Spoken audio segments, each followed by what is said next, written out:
to today's show. We have two amazing guests on our show today that we met some years ago when we were living up in Davis County, up in northern Utah. And we're so excited to have you on our show. Today we have Garrett and Madi Smith. Welcome, guys. How are you? Thanks. We're doing good. Thanks for having us. Well, go ahead. We're so excited that you guys said yes. Yes. These friends of ours, they used to invite us over to dinners and stuff out at their place, and we'd play games and stuff, and it was really fun. They had a really nice home environment. They really made us feel welcome, feel loved, and that was cool. We could walk in the door and we could feel the love that you guys had in that home. Like you could just feel it, and that was cool. And that's why we want to do on today's show, excuse me, is because we feel like you guys are a good example at creating that love. Now you're normal people. We understand you're not perfect, but we want to learn about you today. And our listeners, people listen to the show because they like to learn things that they can do to better themselves, better their relationships with their spouses. We have started working with singles, so I'm going to ask you how you guys met and that process there. But thanks for being on the show. So we're excited to be here, and I think what you're saying, you'll ask us about how we met and when we were single. I think building a good foundation from the beginning was really helpful, and maybe we'll get into that as well. But to build it takes a lot of time, and you want to start with a good foundation. Not saying that you can't get it later, but we started off on a good foot for sure. Well, let's talk about that, because I'm glad you went right into that. What's a good foundation? What does that mean to you guys? So maybe I'll jump in, because I just had a flood of memories coming back, and we actually probably about a week or two ago were discussing some of the experiences that we had when we were courting. And at one point most of our relationship was long distance, because I was working that summer, and then I was working out in DC for a law firm prior to going to law school. And so we were apart most of the time. And one of the things, just from a previous relationship, because I'm a one girl guy, and when I jump in, I'm pretty single-minded when it comes to that. And I had to learn, okay, make sure that you're not going too fast down a road that you're unfamiliar with. And one of the things coming out of that relationship was, I just thought, I don't want to skew my discernment or perception of a situation by mixing in the physical element too early, if that makes sense. Mm-hmm. And yeah. So I said, well, I'm just going to set these lines and say, well, I'm not going to even kiss my wife until we're engaged. And I set that boundary. Wow. And it was probably a weird boundary for some to set, but I just said, hey, that's where I want to be. But the coolest thing happened, because with Madi, when we went on our first date, we sat and we talked for hours, maybe 5-6 hours at this restaurant, and it was very natural. And I am a germaphobe, so I don't share food. Even with my kids now, it's hard for me to share food. But on my first day, I was sharing food with Madi. And so to throw out,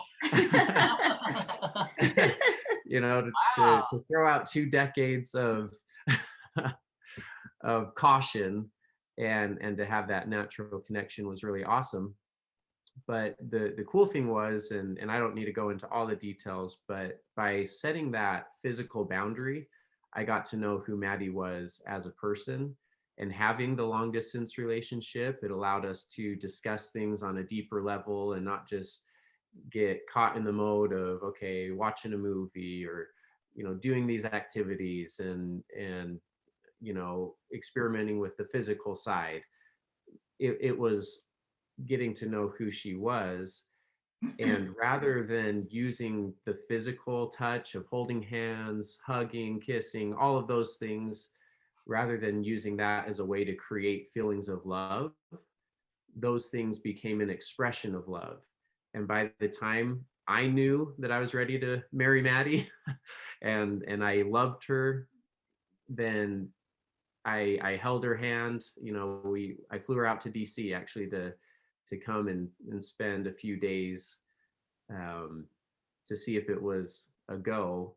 And I grabbed her hand, and I've tried not to let go since then because that was my expression of love, was okay, holding hands, arm around, and then I had to get engaged quick so I could kiss her. That's But I powerful. thought that was a really good way, that, you know, just that thought that don't try and create false feelings of love, because, you know, you could be deceived. Whereas just let that, you know, the physical side be an expression of love later on. Maddie, did you know about this boundary? Did you know that he wasn't planning on kissing a girl until he was? I didn't until I went to DC and we were talking and we were kind of doing the hypothetical, well, if we were to get married, you know.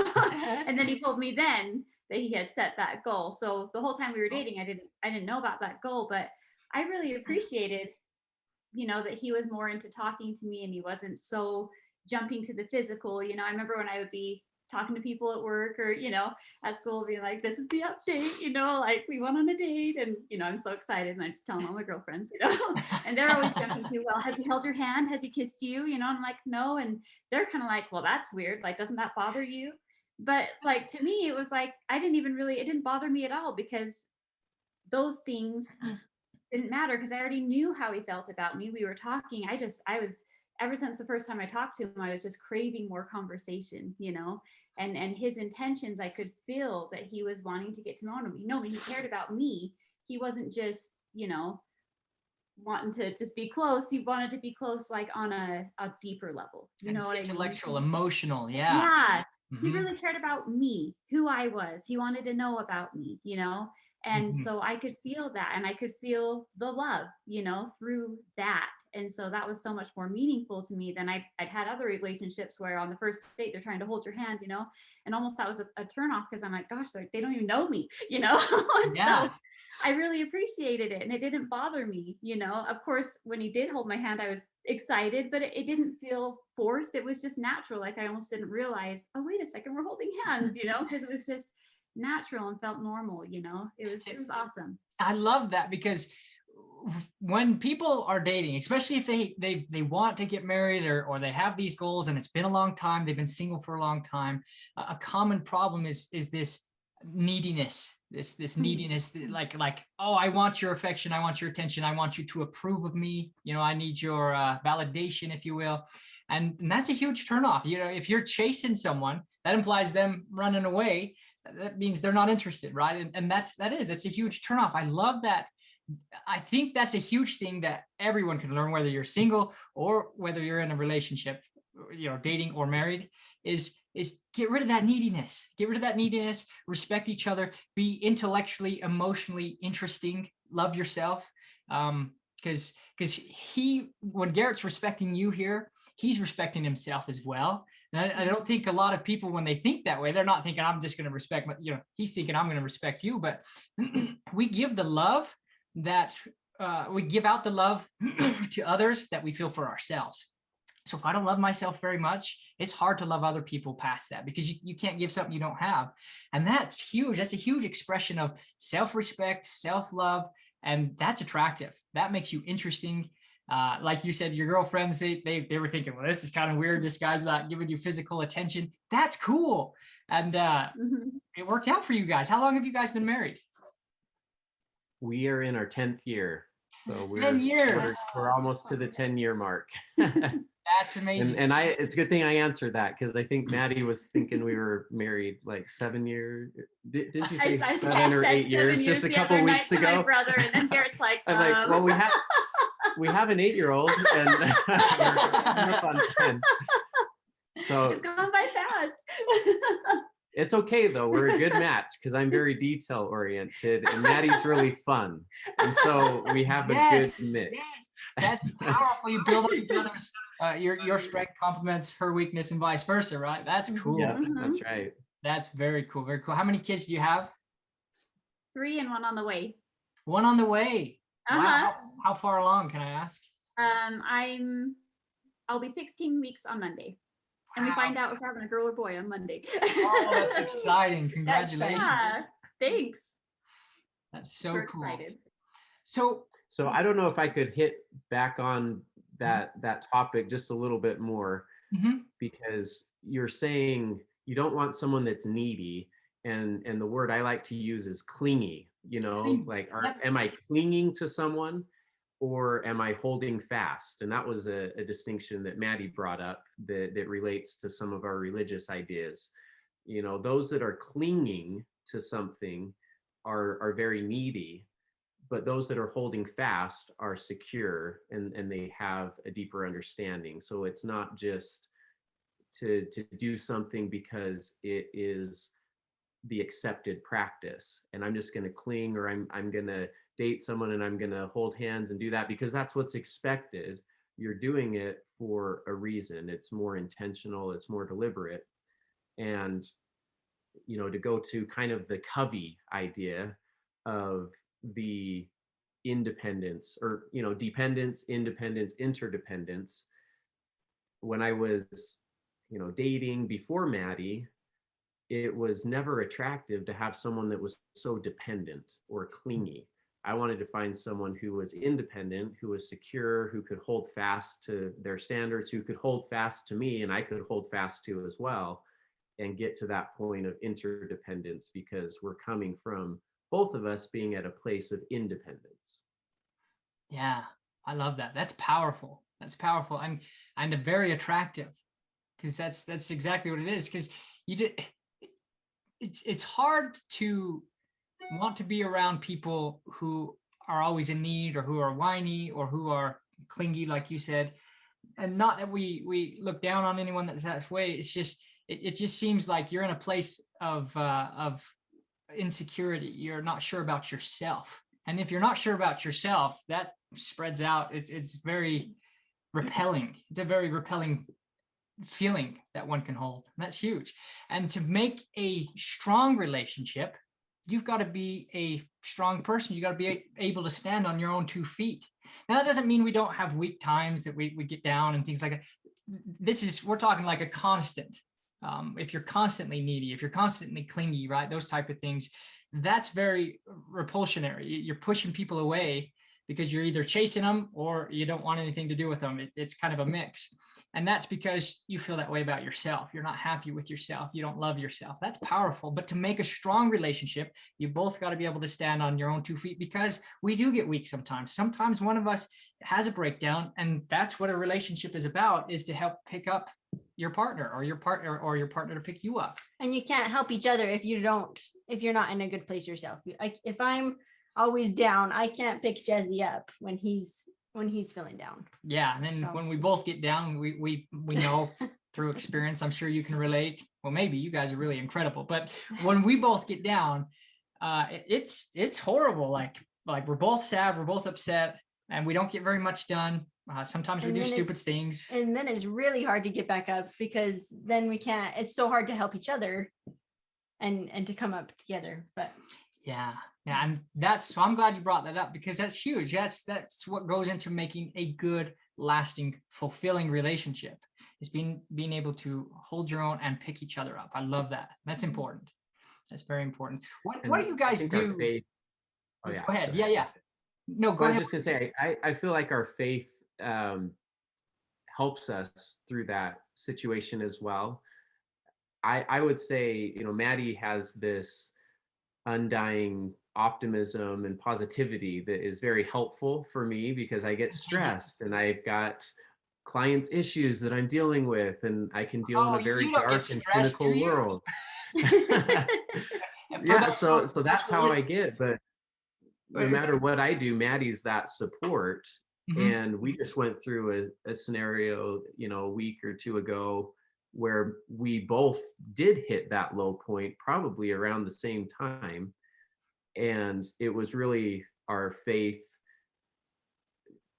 you know, that gave us the foundation to reset and realign, you know, our mental emotional, physical, spiritual cores together and jumpstart us. And I feel like since that time, it's been, we've both been a lot more high rather than hitting that low at the same time, rather, than that alternate, you're high, I'm low, you help pick me up, I help pick you up.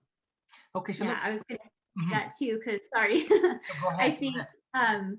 the most important thing is that Christ is first and foremost in your relationship. And so I think that's what Garrett was talking about. Like when we both hit rock bottom, Christ is still there to lift us up. And so if we're holding on to each other and holding on to Christ, we are able to come together and read some scriptures. Garrett was awesome. He came, I asked him for a blessing.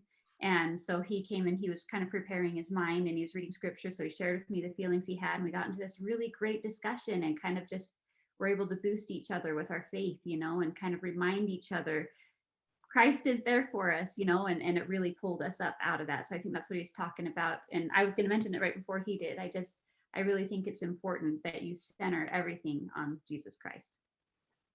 And I like that you guys talk about, you had this conversation when couples get low, it's very common, at least for one of the partners, to pull away, to distance themselves, if you will. And that's very common for a lot of guys. It's probably more common with guys than it is for girls, but both sexes do it. And when you pull away, you're not having that conversation. You're kind of got this wedge, or you're separated. You don't know what's going on with each other. I don't know what's going on with her because I pulled away. She doesn't know what's going on with me because I pulled away, right? If that's the scenario. And it becomes hard to get out of that because we need each other to help each other get out of it, right? And I love that. Just real quick, Garrett, what do you do for work? Why are you stressed out with work? Just fill our listeners in. Yeah, so I'm a lawyer. That sounds stressful. Yeah, no one comes to me with good news. It's always problems. So I guess, to break it down, I guess I consider myself a problem solver, a counselor. It's not always legal things that I'm giving advice on. I'm saying, hey, you need to take a look at who you are and how you're treating this person. It's really interesting because there's legal battles that are fought, but probably the most impact I have is trying to get people to do the right thing, to be aligned, to behave in a way that there isn't a legal battle. And recently I just was appointed as the Morgan County attorney. So now I'm the prosecutor for the county, and Morgan's not very big, but even there you see the dark side of the county. And so a lot of times I'm dealing with heavy things, just criminal things that have happened, even toward children, like abuse towards children that can be really negative and dark and make me cynical towards the world. But I get pretty heavy, and it's nice that Madi is here to kind of help lift that up, and I can detach and feel that I'm doing a good thing, protecting the county, against people continuing to do these things, but then also still enjoy my family and get some light at the end of the day. So so you have this hard work environment sometimes where it's really negative, and then you come home and Madi's so light and helpful and bringing up the mood.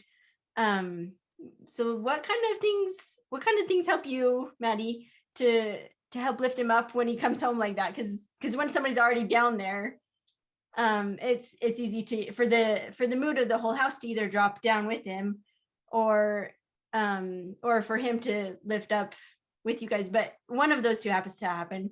So what helps you, Garrett, when you get home to let that go and focus on the relationship with your family? Yeah. So what does Madi do to pick you up? What do you do, Garrett, to try and lift yourself up so you're not bringing that negative environment into your house? Because everyone probably deals with this at some level, maybe not at the level it sounds like you're being real heroic, and that's really scary and a lot of negativity around that. But what do you guys do? I don't really I don't really know. I don't feel like I'm perfect in that area. Sometimes I feel bad because he comes home and it's been a stressful day for me, so he walks in and it's chaos, which probably isn't helpful. I mean, I just feel like I'm excited to see him, and I always try to, give him a hug, tell him I love him, ask how his day was, and That's just cute. listen, if he wants to tell me something or unload something, like I'm definitely willing to listen. I don't always have good advice or know what to tell him to do, but I always can listen and just love him. But I think I personally feel like he helps lift himself, because he comes home and he's looking at me and he's wondering how he can help lift me. And so he'll see that the sink is full of dishes and he does the dishes, or, he'll start, because I enjoy eating vegetables, but I don't enjoy chopping up vegetables. So he'll see that there are no vegetables chopped up in the fridge and he'll go cut some carrots, or, he'll just kind of help me out with those things. He's always serving me. And I think, that lifts me, and it also lifts him too. So I think maybe it's not just one person lifting the other, it's both of us looking at the other person, seeing how we can help them. And together we're both being lifted because we're helping each other. I love that. So yeah, I think being busy, serving, that's how I communicate a lot of my love, is try to serve and action. I'm not very good at the verbal validation. Maddie's a lot better at that. And so I'm working on that, because, in my mind, I'm like, well, why would I say it? Why don't I just do something that shows it? But you need it. People understand love differently. And so you've got to figure out what works. And I think we're trying, to figure that out more. I think humor makes a big difference, though, because we've got our kids who can sometimes be in a bad mood, and I'll try and think of something to make them laugh, and that can change the mood in the house. And I don't know if you're familiar with laws of thought. That might be something that you've heard of, but one of them is vibration. Mm-hmm. And it's this idea that, we all move on a vibration. So if I come home and I've got this negative vibration, that's going to impact everyone else. Mm-hmm. And a positive vibration could impact us positively too. And so by just being aware of that and thinking, okay, if I'm in a bad mood, that's going to bring the whole mood down. Everyone's vibration is going to be brought down. And there's another law of thought called relativity that says no situation is good or bad. It takes on the positivity or negativity that we assign it. Right. It just is. It's just how we decide to translate it, interpret it. Right. And so the situation I find myself in, and we, there's historical examples. I think Joseph in Egypt, sold into slavery by his brothers. That's a really good example of, hey, anyone outside looking in would say that's a bad situation. But for him, he said, no, this is a good situation. And he becomes the best servant in Egypt, right? And then he's falsely accused. He's thrown into prison. And most of us would say, wow, such a terrible, circumstance to be in. And then he becomes the overseer of the prison, because he wouldn't let any circumstance define his success. I love that. He found success regardless of the circumstance. And so I think for us, understanding some of these laws of thought, discussing it, and trying to apply it has been really helpful, because then I can come in and say, oh, dishes in the sink, like I could assign that a negative, or I can assign it a positive of, oh, I can help here, right? And I can, be involved, or, okay, the kids are screaming. Yeah. I can assign a positive. Maybe I can say something that makes them laugh, and then the mood changes and we forget about why they were screaming. That's powerful. Really I like good that. at doing that. He's awesome at getting them to laugh when they're ticked. And everything just feels so much lighter. It's like everyone can breathe a sigh of relief. It's really awesome. That is awesome. Wow. I'm going to start trying that, because when my kid gets ticked, I do what I was, what happened to me when I was being raised. I got in trouble when I was upset, and so that's kind of the same thing I do to Elisha, our 5-year-old. Why are you yelling? Why are you screaming? Put your nose on the wall. You're in trouble, or go to your room. And Like that is brilliant because And I still do that. yes, yeah, and there's a time and a place, right? But I like the idea to try and do something more positively first.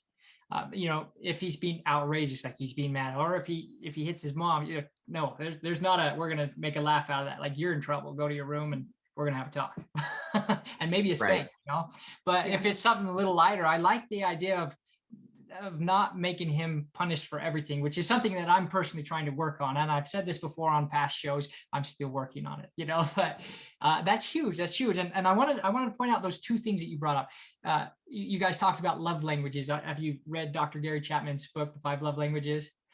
We're familiar, but we haven't read it. Well, that's cool, but you guys already realized that. You said Maddie's, she's words of affirmation, right? And your acts of service, which is cool. And the fact that you guys recognize that's each of your love language and that you're trying to meet each other's love languages, because that's not familiar to you. Like you said, Garrett, in your head, why say something? It's better to take action, right? Well, in Maddie's head, it might be like, well, hey, I need to hear that. And that's cool that you're trying to make an effort to make her needs get met, and that she's trying to make an effort to make your needs get met. That's really cool and powerful, because that's what builds lasting relationships. That's where you get your needs met. That's why we get in a relationship anyway, because humans, we do have a inherent need. It's natural to depend on each other. It's natural to worry about what other people think. Now, you don't want that to rule your life. We just talked about, getting rid of neediness, right? But that's part of our nature. And that's why we get married, is because we need to depend on each other. We need to build each other up. That's one of the biggest reasons to get married, and why we're here in this life to learn, right? That's huge. Were you going to say something? I feel like you wanted to say something. No. If not, okay. I just making sure I'm not cutting you off. And that's powerful. That's huge to recognize your own needs and the needs of your partner, and to try to get both of your needs met. That's what makes life enjoyable, right? Like everyone, what's the meaning of life? Everyone's searching for the meaning of life. And I like that scripture where it says, men are that they might have joy, right? That's like, outside of that, what else is the purpose of life? Science doesn't have any ideas. There's a lot of other philosophies don't really have ideas, but I like that we're here to experience joy, if nothing else. If for those who are not religious, if we just die after this life, you still want to have joy in life. And those who are religious, you still want to have joy in life. You don't want to wait till heaven to find your joy. You want to experience that now. That's important now. And you can have that in your relationship when you're trying to meet each other's needs, when you're aware of each other's needs, when you're aware of your own needs, and you can talk about it, communicate that. That's powerful. That's very, very big. And I love that. Do you guys ever get in disagreements? Yes. Yes. I'm waiting. You guys are just sitting there like, no, never. No. Yeah, we've never disagreed on anything. What do you guys do when you get let's say we get little things, and little things I think they can be really hard for some couples, but I feel like for a lot of couples, little things are easy to pass by or to, hey, that's fine, we'll let that go type deal. But on the big things, what do you guys do to come together on a disagreement about something big, whether it's with your kids, life, occupation, goals, whatever? So I think communication and trust are like foundational in any relationship, and they go hand in hand. You can't have one without the other. You can't really communicate with somebody if you don't trust them. Yeah. And you can't trust somebody if you're not communicating with them, right? And so you kind of have to have both, right? And I think you also have to be able to be understanding, because like probably one of the biggest things for us that we've had to figure out a balance in is we were both raised in awesome homes, but I was raised by a doctor and Garrett was raised on homeopathics, those are two very different worlds. And so being able to come together and, there's the scripture that talks about leaving the father and mother and cleaving to each other. We have to be able to come together and say, okay, what's going to work for us? And we have to be willing to see the other person's perspective, understand where they're coming from, and try to consider it honestly and sincerely, right? And not just be so stubbornly stuck, we're going to do it my way, but understand what we do is going to look different than what our parents did, because we're two individuals coming together and we're going to create something that's ours. And so that can be hard in a lot of ways, but also it's beautiful when we come together and we find that balance and we find something that works for us. So like, well, maybe for an example, when I decided, because sometimes our families have a hard time of letting us leave them and cleave to each other. When I decided that I was going to have my babies with a midwife, that was really hard for my family. You know, it was probably kind of hard for Garrett's family when also attached to that, I'm having him with a midwife in the hospital, you know, because for his family, that's probably more uncomfortable, right? But that's what's working for us. And so we have to be able to go, okay, we understand our families. We know they love us. They want what's best for us. But this is what together we come together and we're comfortable with, you know, and it's worked really well. There've been beautiful experiences, right? So I just think being able to not be stubborn, but being able to really consider another person's side and come together and find something that works for both of you. I don't know if that makes sense. And understanding our realms too, because initially Maddie did go not to a midwife in Florida when we were going to have Rachel. And that was more my approach of, you know, I'm not the one having to have this baby, so I'm going to let you decide that. And just the scenario that happened, the OB that we met with was really cold and harsh, and, you know, just kind of put a bad taste in our mouth overall. And I don't even know if I knew that you were looking at other places at that point. I think you just kind of went and found it, because I was in law school and I was stressed with, you know, tests and things like that. And looking back, it's like, oh, that was so easy, you know, comparatively. But, you know, at the time it was a lot. And so I was like, here, why don't you handle that? I'll handle, you know, over here. And then she told me that, and I said, okay, but, you know, is that, I don't know.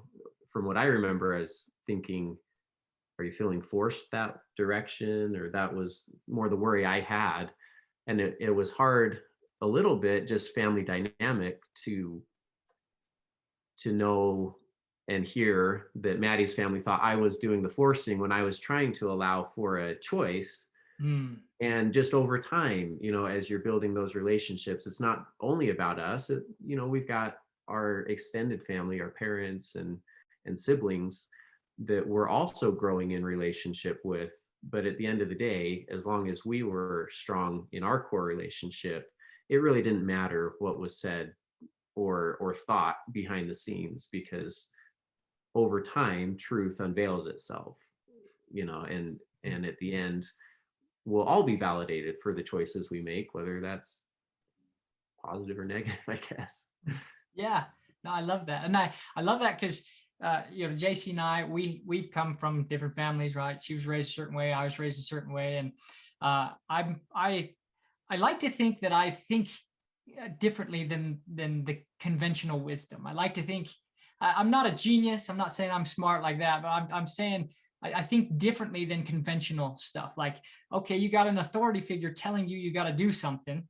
Why are they telling you this? Is there a benefit for you? Is it a benefit for them? Like, what's the purpose behind this? And then I'm going to take an action. You know, if I can see how it's beneficial for me and others, then I'd like to take action with it. You know, but if I feel like, no, you're just lying to me because it benefits you, and really it's not beneficial for me or anyone else, I don't like to take action. And a lot of times that goes against conventional wisdom. We can talk about conventional medicine, conventional science, you know, astronomy, any of these subjects. These are just specific subjects to me that I'm bringing up.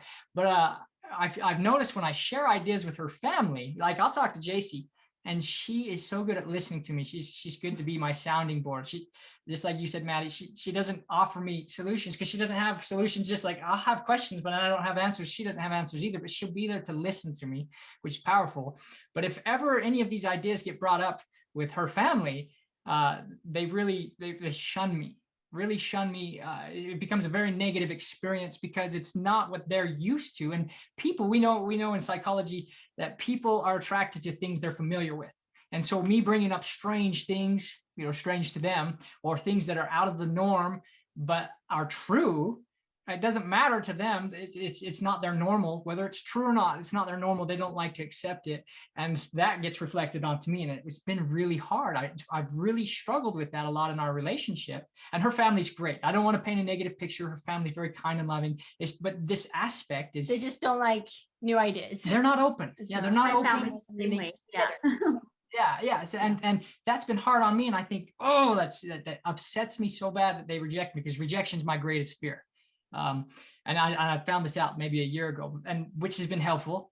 Side tangent here, it's helpful to find out your fears, your greatest fears, because then once you're aware, you know how to act instead of react, right? You can respond instead of react.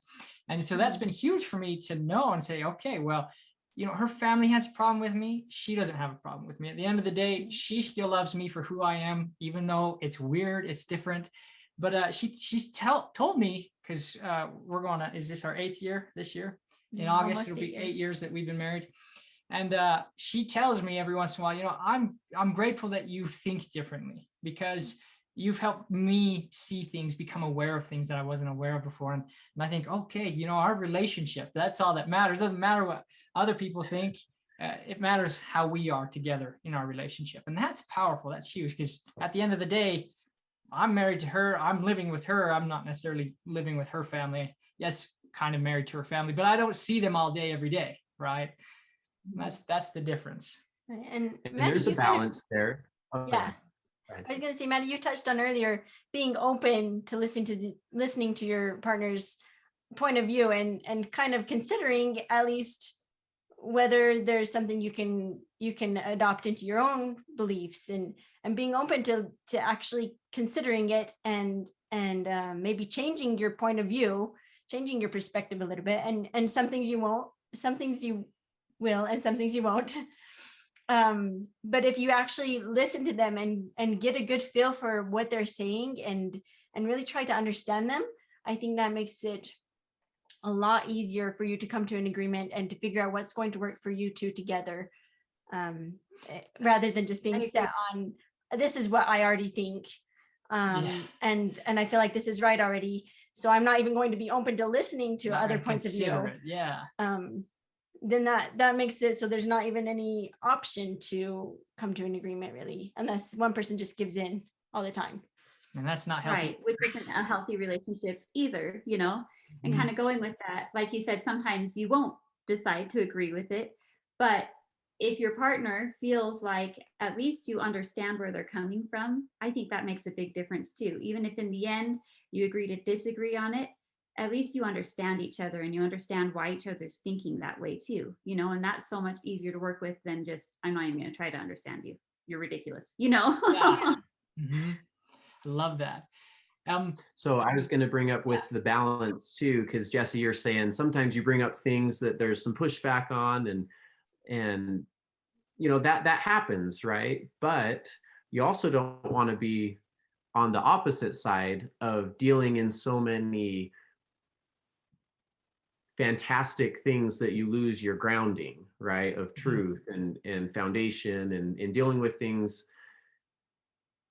all the time. It's like, search those things. And the way that my mom, I thought she gave me good advice. She says, well, have an open mind, but not so open that your brains fall out.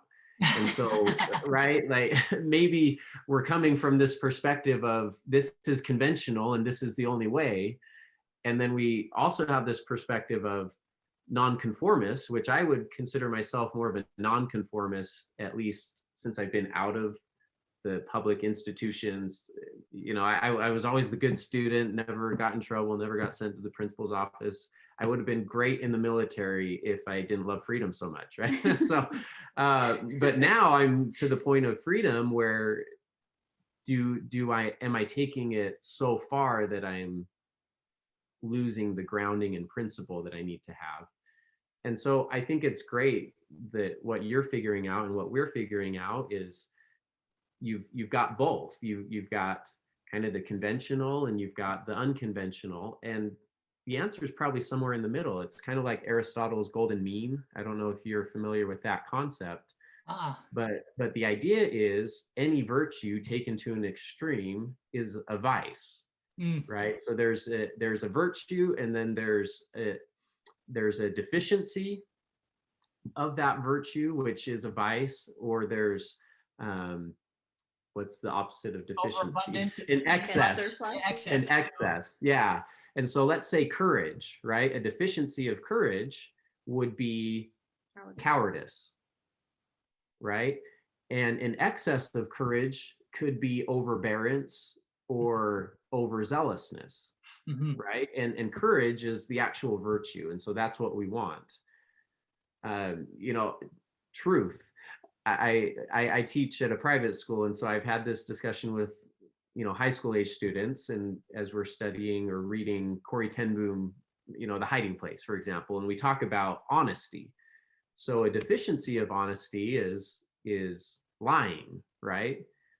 But maybe an excess of honesty would be, you know, the old question, right? Does this dress make me look fat or whatever? It's like, well, maybe there's a way that I can say it in a way that's not so brutally honest that it's offensive, Mhm. right? Or, hey, are you hiding Jews in your home? If we go to the Corey Ten Boom example, and you say, well, yes, I have to say yes, because there are, when perhaps, you know, the honesty is sharing the truth that people are entitled to, right? Like if someone's coming in to kill someone in my home that I'm harboring, and if I sell them out, they're going to kill them, then I think at that point they don't deserve that honesty. But if we have that excess of honesty to the point that we're harming others or offending, anyway, I don't know. It's, I like it. we could talk about that for an hour, but that's just kind of the idea of finding that golden mean. Like, what is the virtue, and let's not be deficient in that virtue, and let's not take it to an excess that harms the relationship. No, I love that. And maybe we can end with that. Is you guys, what I love about you guys is you're very proactive about finding that mean, that you're looking for truth, if you will. And you're open to it. You're not stuck in your own habitual ways and patterns, right? Like, yes, I imagine, you know, you guys aren't perfect, you have problems, but you're trying to find answers to better yourselves, to better your family, and to better your community. You guys are very proactive people. This is something I've really loved about visiting with you, is you don't just live life day in and day out 100% robotically. There's a saying in psychology that by the age of 35, most people are on autopilot. Most people are living robotically. You just wake up and do the same schedule over and over and over. But you guys think for yourselves. And I love that. And I think that's key. That's key in life, but it's specifically key in relationships. Like for JC and I to grow, like when we were first married, I was awful. Like I wasn't the worst. I didn't beat her or do things like that, but I was terrible because I was very depressed. I was insecure about myself after we got married. Like all of this stuff came out that I wasn't presenting when we were dating. I didn't feel like I had any of these issues, but they came out later. And through being proactive and trying to learn stuff with you know, my own psychology, my own feelings, my own beliefs, and all of that, and her, the same with her, and understanding, communicating each other what our needs were and how to overcome them and trying to find solutions. I think that's really brought us together, and that proactive approach has helped us to be able to love each other at the love that we have today. Mm-hmm. And I feel like we love each other a heck ton more than we did when we were dating. And I thought I loved her like crazy when we were dating, but right. And he wasn't awful to live with when we first got married. We do. I feel like we love each other more now too, which has been really neat to see that growth and see the love even expand more. So and I have to make this point. So this is interesting, kind of a side tangent here, but while I was looking into creating my singles program that I have that's going right now to help single people find and create lasting relationships like marriage, right? Something that's meaningful. I decided to try out a bunch of dating apps just to see how they functioned, because I'm not familiar with them. I never used it when I dated. So I don't know anything about them. I do now. And I got her permission. I made sure to get her permission, but I've got through all the dating apps, try to figure them out and whatnot. And I was just looking through and I'm trying to be like a normal guy who's single dating, seeing how that goes. Right. And so I'm swiping these people different ways, see how the app works. I'm like, wow, like, not that people are ugly or just being dumb or any of that, but like, I am grateful to be married to her because I am in love with her. That was so cool. And that was a huge thing that stood out to me. And I loved that. That was powerful. Do you have something for us, Garrett? Were you looking for something or to share? So I did have something that's kind of going back earlier, but it ties in to what we've been talking about of proactively searching for ways to improve the relationship. And I'm not perfect at it, but it's something that I believe we've talked about for probably a few years now, is that I don't want the most important people in my life to get the leftovers. And I think that's, for your listeners, that was a big aha moment for me, where I'm thinking about it. I'm saying, okay, I'm going out and I am burning myself out trying to help people that don't care about me. And I'm not saying all my clients don't care about me, but at the end of the day, they don't really care about, most of them. I've got a few that have, really felt like, okay, we're all in this together. And that's always a good thing too. But it's like you're busting yourself, you're running yourself ragged trying to solve other people's problems. And maybe your own problems are expanding at that point because you're not giving them the attention that they deserve. And so part of when I come home, and I'm not perfect at it, sometimes I just say, okay, I'm going to listen to the Jazz game, or I'm going to, sometimes I do that and I just say, okay, I need a break because I've been working all day. Mm-hmm. But the more proactively I say, okay, I don't want my family to get the leftovers of me. I want them to get the best of me. It's hard when you work, you're gone 10, 11 hours a day and then you get back and you are tired, but that was a good concept for me to think about and try to proactively resolve. That's powerful. Yeah. Well, thank you guys. Thank you for sharing what you shared and for being who you are. Like, it's not very often I say nice things to people's faces. I like to say nice things behind people's backs, right? I think this is an appropriate time because I appreciate who you are, because it's nice and enjoyable to be around you guys. Like, I know we've benefited from our relationship with you guys. You guys have been very welcoming, very loving, and you've created that environment, that atmosphere that made us comfortable to be in, made us able to express our true selves, our true feelings. And that's a relief. I think that's if more people could be like that, I think most of our, if not all of our problems in the world would be solved. And I love that. So thank you. And thank you for being on this show.